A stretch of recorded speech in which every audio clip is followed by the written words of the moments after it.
Isaías capítulo 55, verso 8, porque mis pensamientos no son vuestros pensamientos, ni vuestros caminos mis caminos, dice Jehová.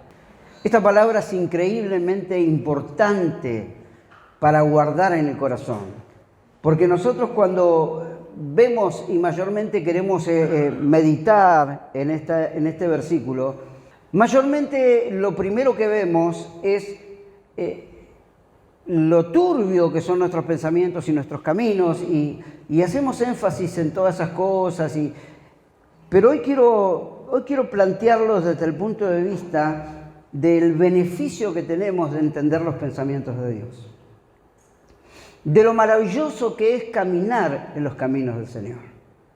Hoy es un tiempo en el que la iglesia tiene que comenzar a escudriñar, guardar, examinar atentamente. A mí me encanta que usted examine. A mí me encanta que no solamente lo crea de una, sino que también lo examine, que es lo que realmente importa.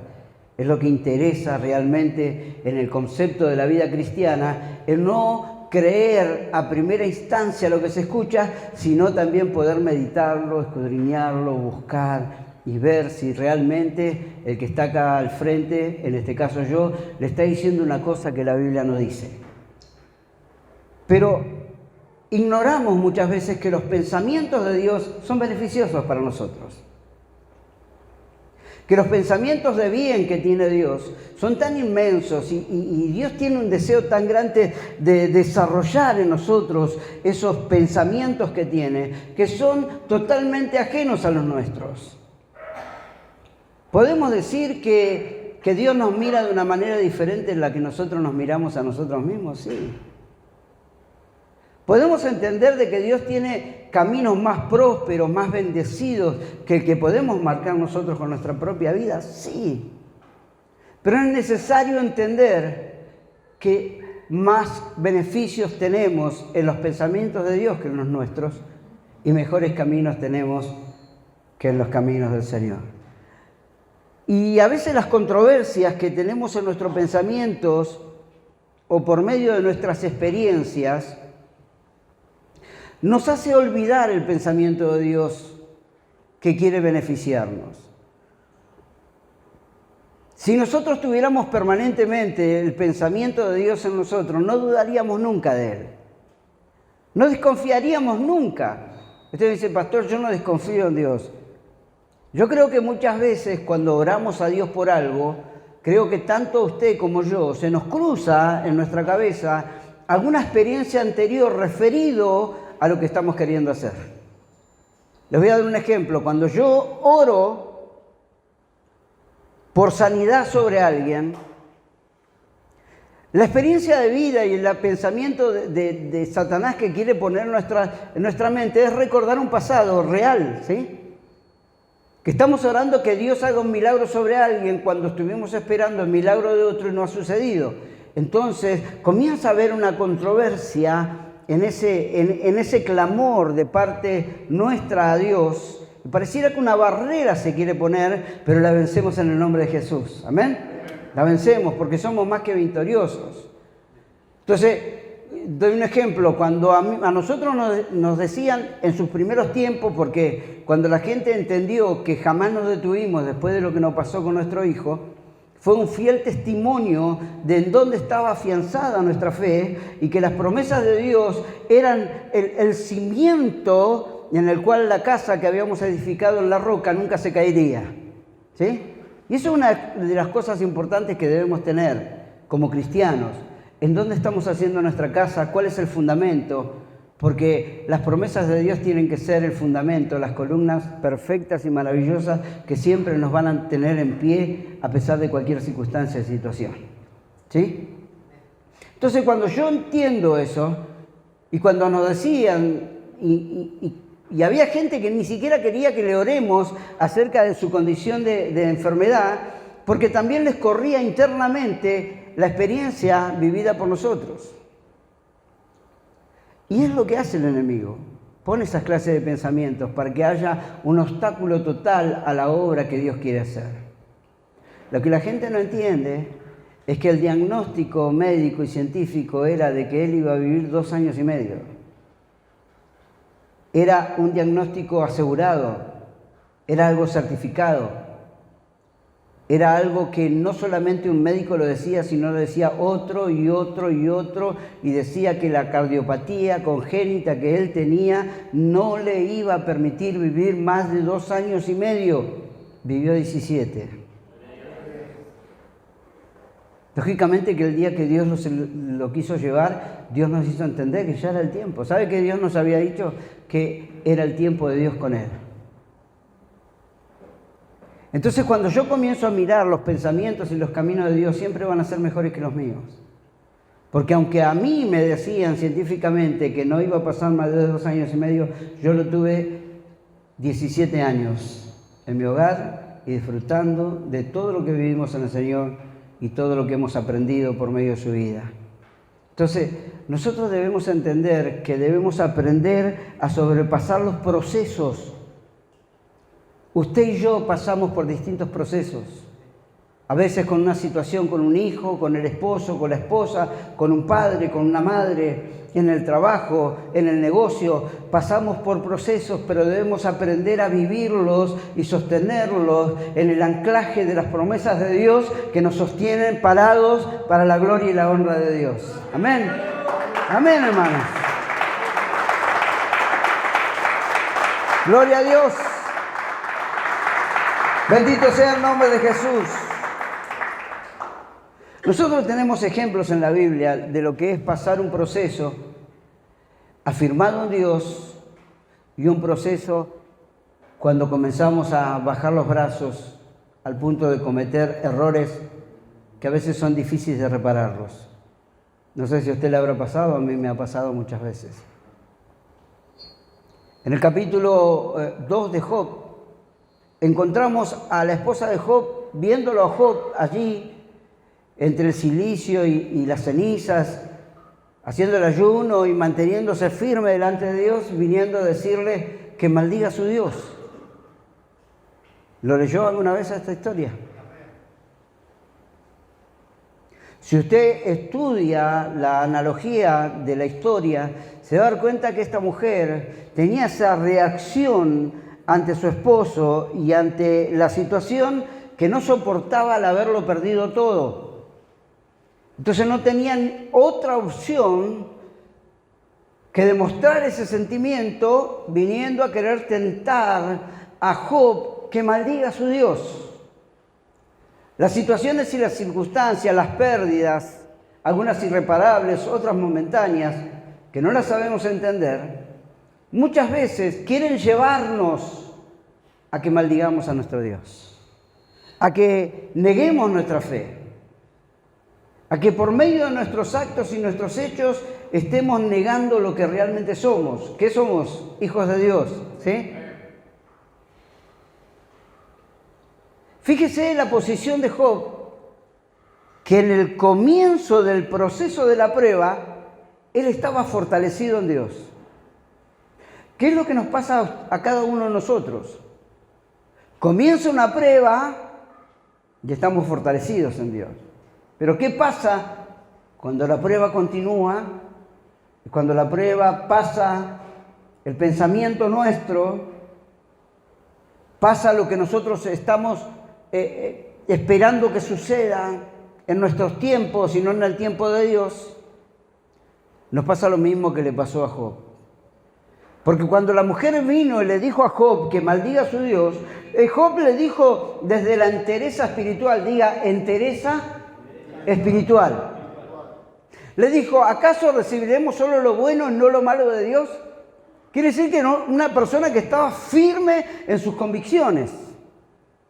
El problema es cuando la prueba siguió. Y encontramos en el capítulo 3 del libro de Job, a Job renegando de su nacimiento. ¿Para qué vivir? ¿Para qué haber nacido?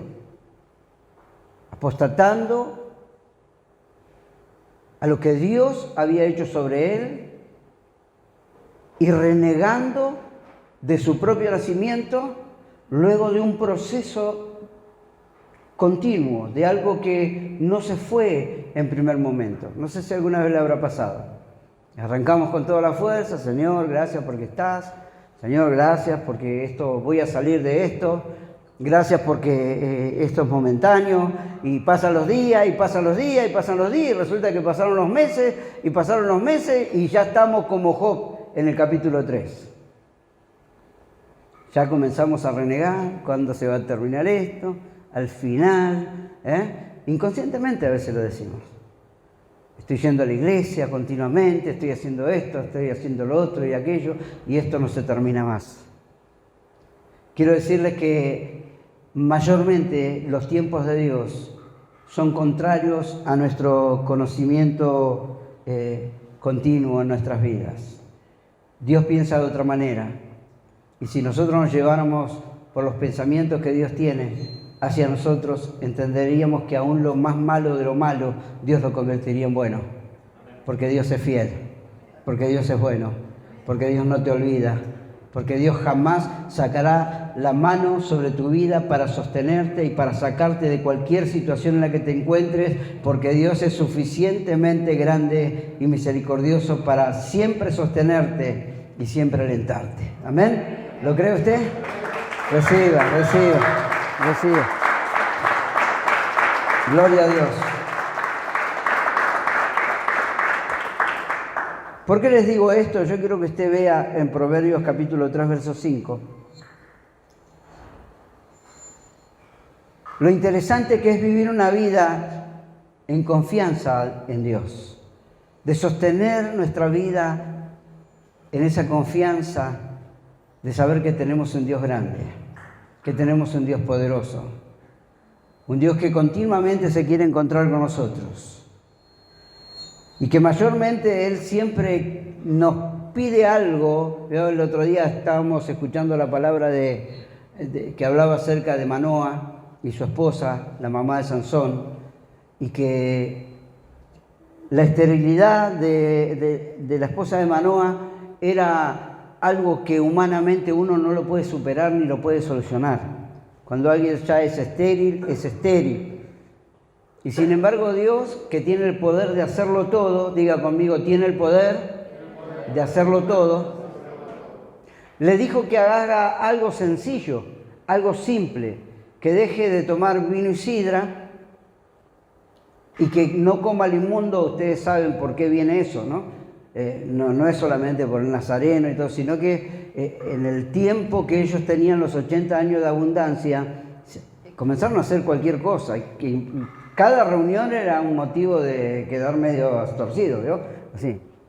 Entonces estaba pidiendo que haga algo sencillo con el fin de que Dios pueda hacer algo sobrenatural.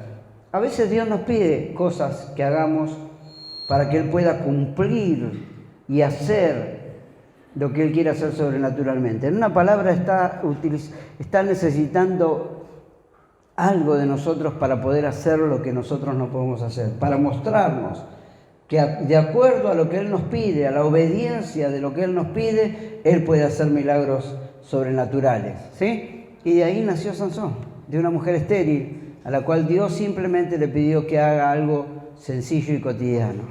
No sé qué Dios te está pidiendo para hacer algo que tú no lo vas a poder hacer nunca. Porque cuando la obra sobrenatural, cuando dice sobrenatural, ¿entiende la palabra sobrenatural? Sobrepasa lo natural. Está por sobre, así la palabra lo dice, sobrenatural. Está por sobre lo que nosotros podemos hacer. Ese es Dios. ¿Quién es el que está por lo que nosotros podemos hacer? Alguien, un ser sobre lo natural. Alguien poderoso, glorioso, alguien que quiere hacer una obra perfecta en nosotros, ¿sí? Miren lo que dice esta palabra, porque de acuerdo a esto podemos entender que Él está por sobre nuestro conocimiento convencional, por sobre lo que usted y yo podemos llegar a pensar por lógica. Y una de las cosas que debemos entender es que los pensamientos de Dios superan nuestra lógica.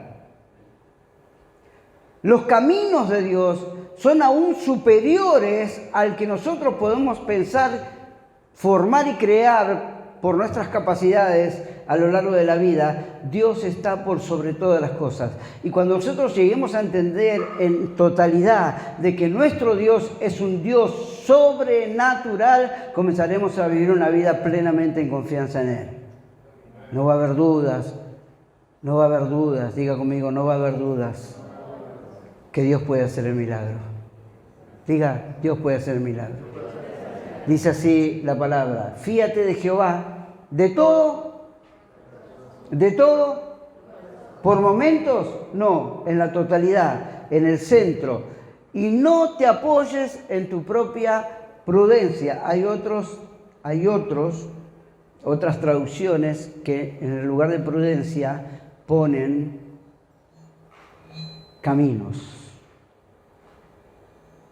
¿Sabe cuál es la santidad que Dios busca en nosotros? ¿Cómo usted puede entender la palabra santidad? ¿Alguna vez se puso a pensar?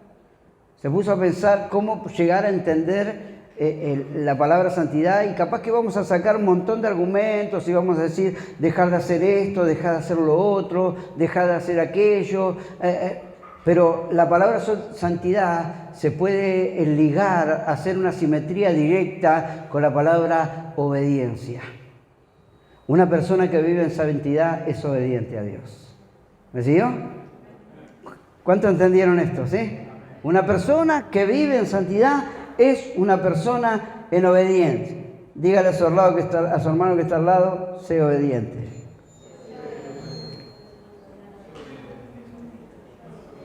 Entonces, los preceptos de Dios tenemos que tomarlos como herencia, tienen que ser nuestros propios. Nadie nos tiene que arrebatar lo que Dios nos dice que hagamos, porque los pensamientos de Dios son superiores a los míos y los caminos de Dios son mejores a los que yo tengo.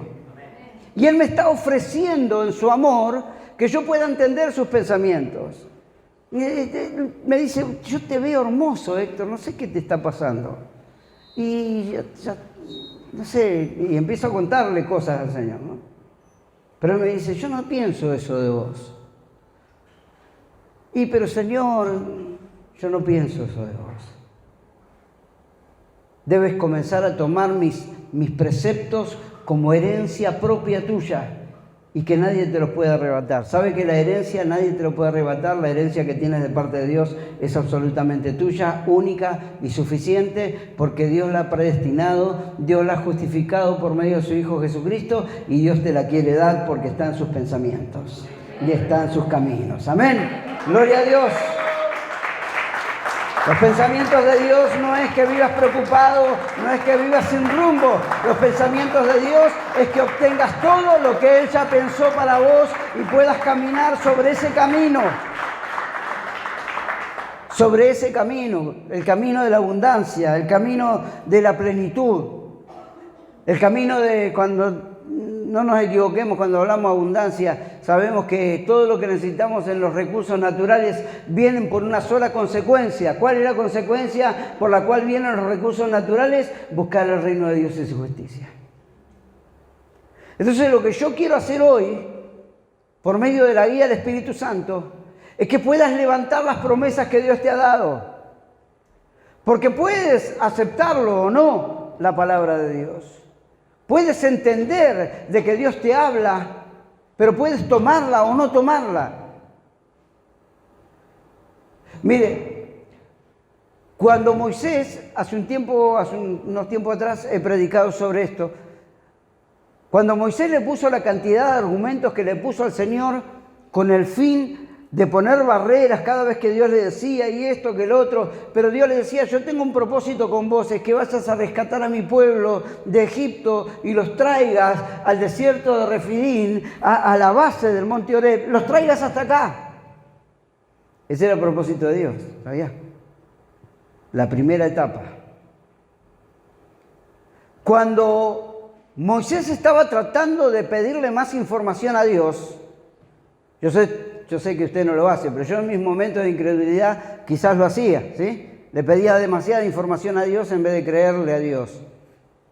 Después entendí que le creía más a los hombres que creerle a Dios. Y ahí comprendí cuál era mi puerta de bendición, creerle a Dios y no a los hombres, ¿sí? Entonces, cuando Él puso todos esos argumentos Y le decía, pero no me van a creer el nombre de quién voy, decirle que va a ser el nombre de yo soy. No me pidas más información. El Señor le dice que tienes en tu mano una vara. ¿La conoces a la vara? Sí, es un instrumento cotidiano que utilizo para trabajar. Tírala en el piso, se convirtió en una culebra, la agarró de la cola, la parte más delicada, porque la culebra podía haberse dado vuelta y picarlo, levantó, se convirtió en vara. Ya lo sé eso, pastor. Luego le dijo la prueba de la mano, que la meta en su ropa, la sacó leprosa, la puso de nuevo y la sacó limpia, y le dijo, bueno, estas van a ser tus señales, si no te creen a la primera, te van a creer a la segunda. Y con esa vara convirtió el río en sangre, con esa vara la clavó en la tierra, hizo que vengan las pulgas, con la mano levantó y proclamó que el mar se abra juntamente con la vara, levantaba sus manos y el pueblo de Dios vivía en victoria. Cuando la bajaba, ¿qué pasaba? El pueblo caía en derrota, ¿sí? ¿Pasaba así o no pasaba así?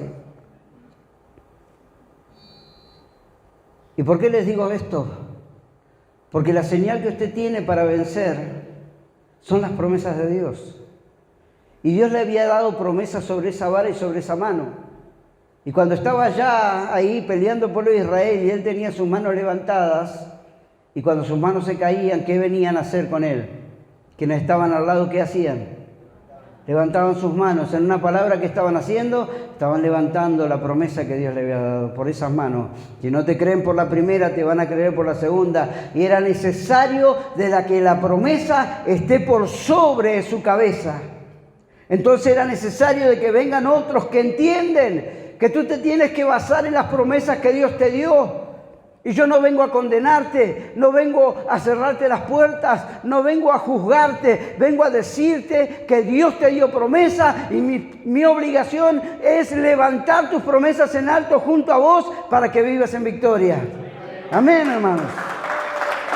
Gloria a Dios. Cada uno de nosotros tenemos promesas de parte de Dios. Por lo tanto, tenemos que entender esto. Si usted no levanta sus promesas particulares y personales, va a ser difícil de que obtenga victoria sobre un montón de cosas de su vida. Pero Dios le está diciendo. ¿Qué le está diciendo? Levanta tus promesas en alto. En el libro de Efesios, en el capítulo 1, no lo vamos a leer porque si no se nos va a complicar el tiempo, nosotros vamos a encontrar la palabra designio. Y la palabra designio significa planificación y arreglos deliberados. ¿Qué quiere decir esto? Que Dios, cuando designó las promesas para ti, es una planificación para tu vida y es un orden deliberado que Dios lo hace por sí mismo. Cuando Él te ha dado promesas, las promesas siguen y permanecen porque no te la dio el hombre, te la dio Dios. ¿Cuántos han recibido promesas de parte de Dios?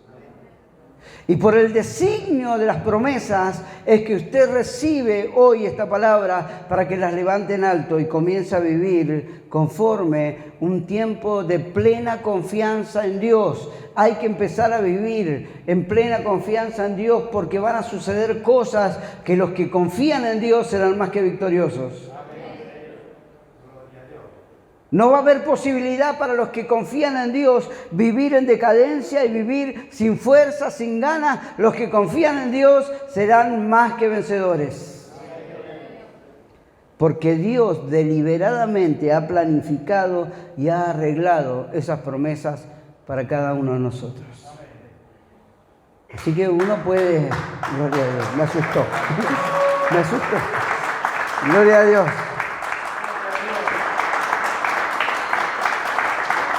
Gloria a Jesús.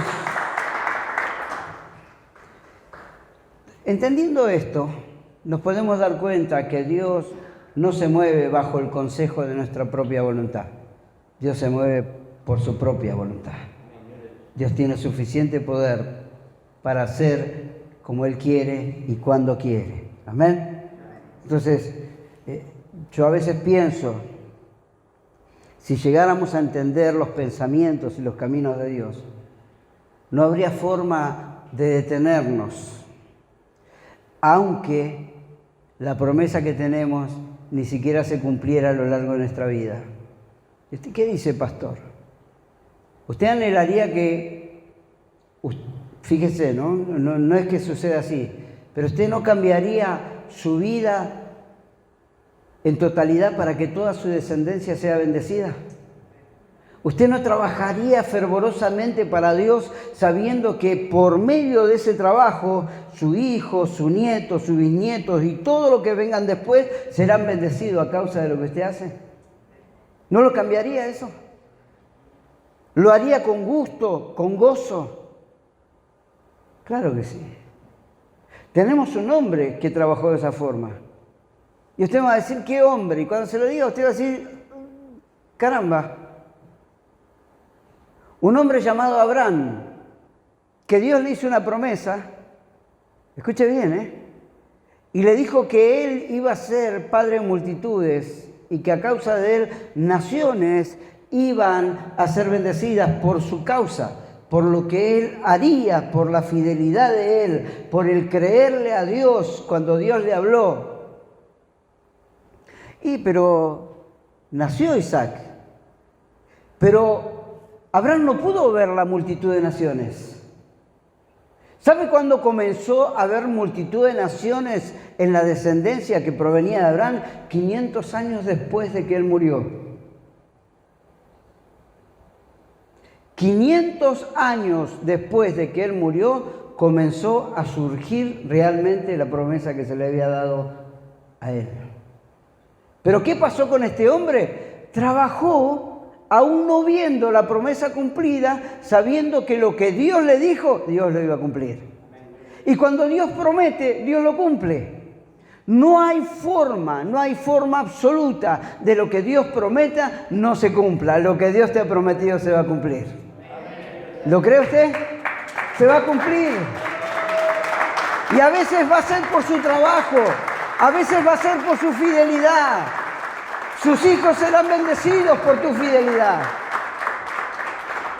Todo lo que tienes a tu alrededor, todo lo que mires, toques, declares, será bendecido por tu fidelidad, por tu trabajo. No por tus méritos, no por los derechos propios que uno tiene, sino por creerle a Dios que lo que nos ha prometido, Él lo va a cumplir. Entonces, ¿cómo no vamos a vivir una vida en confianza en Dios? ¿Cómo nos vamos a estar desesperando?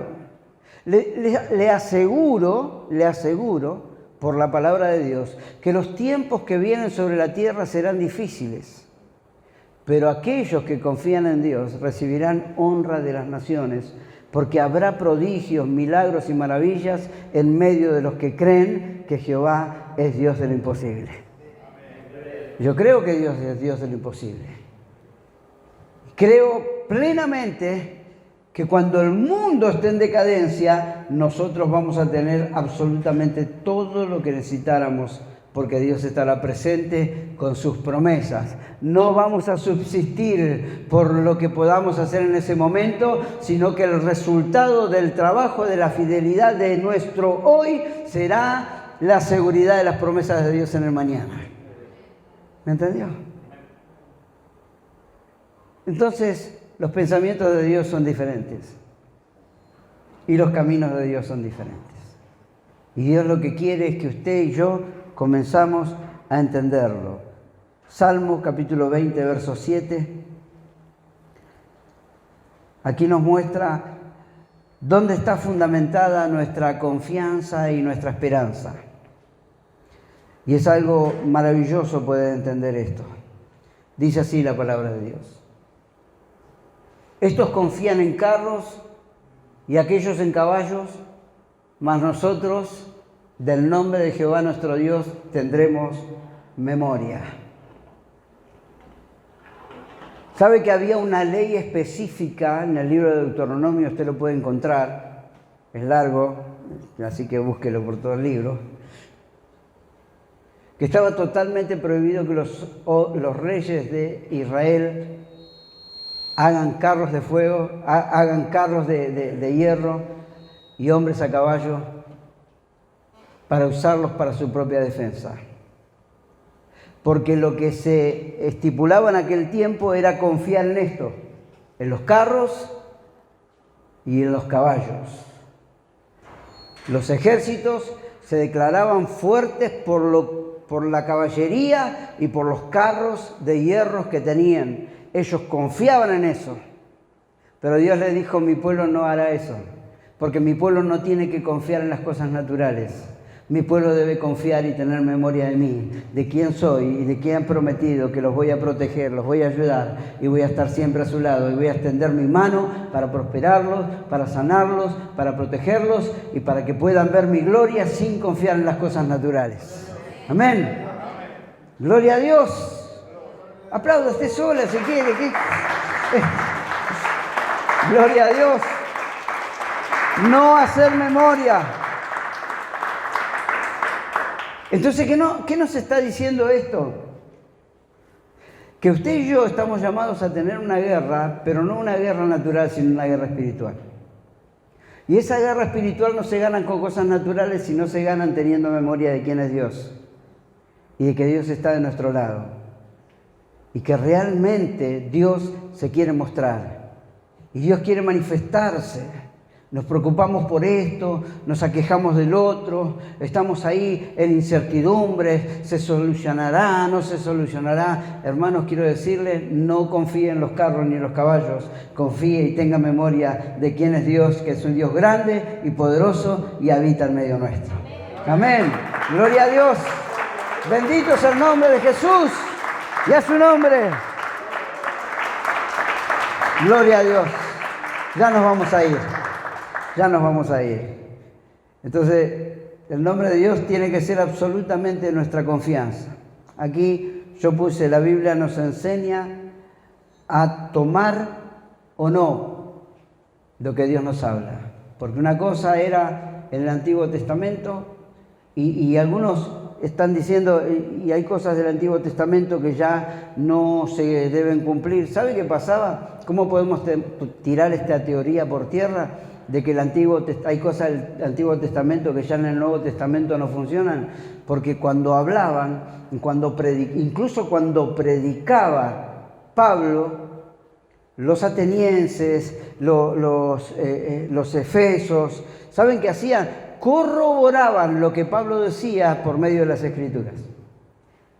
Estamos hablando en el Nuevo Testamento, ¿me escuchan, no? Porque uno dice, ¿cómo? Si eran cartas de Pablo, ¿cómo van a corroborar lo que él decía? No, ellos no solamente se guiaban por las cartas de Pablo, sino ellos corroboraban si lo que Pablo decía por medio de las Escrituras. ¿Qué es lo que leían? Lo que nosotros llamamos el Antiguo Testamento. ¿Cómo podemos decir que las cosas del Antiguo Testamento dejaron de ser cuando en el Nuevo Testamento, para poder creer lo que predicaban los apóstoles, lo corroboraban con el Antiguo Testamento? ¿Se da cuenta? Que no hay nada en la palabra que nosotros podamos decir ha caducado, ha dejado de ser. Porque ya no se dice tal cosa en el Nuevo. Pero recuerde que cada vez que Pablo predicaba y hablaba, levantaban la Torá y la Tanaj y comprobaban si lo que él decía estaba basado en lo que realmente era Dios. Entonces, eso es conocer a Dios. Eso es saber que cuando Dios me habla, debo escucharle. Que la voz de Dios es audible por medio de su palabra y por medio de los portadores de la misma. Y hoy nos está diciendo, la guerra espiritual no se gana con carros y caballos, se gana espiritualmente, teniendo memoria de quién es nuestro Dios. Y hoy usted puede tomarlo o no, puede tomar como los pensamientos de los hombres, Dios habla, pero quizás no sea así. Y si sabe cómo nació el salvo siempre salvos, nace bajo el pensamiento del calvinismo, ¿sí? Por medio del Calvinio nace un pensamiento de que la gente es salvo siempre salvo. Entonces le da la posibilidad a la gente de decir, bueno, Dios habla, pero si soy salvo igual, puedo hacer lo que quiero. Pero hay un pensamiento que son de los arminianos, que es que la culpa, la rebelión y el pecado nos aparta de Dios y debemos hacer todo lo posible por reconciliarnos con Dios. ¿Me entiende? ¿De cuál de ustedes es? ¿El que quiere escuchar y no le da lo mismo escucharlo? ¿O de aquel que entiende que muchas veces lo que hacemos nos aleja de a poquito de Dios y tenemos la necesidad de volver a Él? ¿Sabe qué va a hacer Dios cuando usted se vuelva a Él o cuando yo me vuelva a Él? Me va a recibir. Va a abrir sus brazos, me va a cobijar y va a decir, empecemos de nuevo, vamos a cambiar esto, vamos a cambiar lo otro. ¿Por qué? Porque Dios sabe que yo he dejado de confiar en los carros y en los caballos y estoy haciendo memoria de cuán grande es Él y cuán maravilloso es su amor para poder vencer algunas cosas que no puedo vencer. ¿Tiene cosas para vencer usted? Gloria a Dios. Recuerdo que hace un tiempo atrás prediqué acerca de Jehová mi pastor, nada me faltará, y hablé acerca de cómo una oveja puede descansar en pastos verdes cuando en aquel tiempo carecían de pastos verdes. Y una oveja puede descansar en pastos verdes cuando ya se sació de esos pastos. Puede estar ahí acostada, pero si tiene hambre y necesidad, seguirá comiendo, seguirá comiendo, seguirá comiendo. Pero Dios tiene tanta suficiencia para nosotros, que la abundancia nos puede rodear y nosotros vamos a estar descansando en Él. ¿Me escuchó? ¿Me escuchó? Su abundancia está a su alrededor. Lo único que tiene que hacer es comenzar a descansar en Dios, saciarse de Él, recordar y tener memoria de quién lo ha llamado, de quién lo ha guardado, de quién tiene la intención profunda de bendecirlo. Ese es mi Dios. ¿El suyo? Denle un aplauso al Rey. Gloria a Dios. Gloria a Dios.